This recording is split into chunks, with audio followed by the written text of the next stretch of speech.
Hey guys, tara workout tayo. Ako si Romney. Tamad ako pero mabango yung Huy! Anyway, mag-face na nga tayo. Ang dami-daming sinasabi.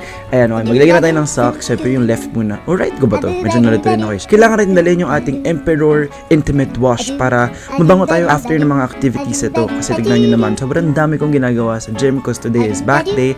Plus, nag-boxing pa ako. Kaya talagang papawisan ako. Lalo na yung singit ko. Kaya, ayoko naman siya maging maasim. Kailangan always ready tayo kay Boy Fee. Uy!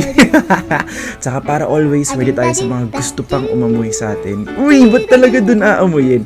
Anyway, yan, mag-bicep lang ako. Kita nyo naman yung kilikili. Bakit kilikili talaga?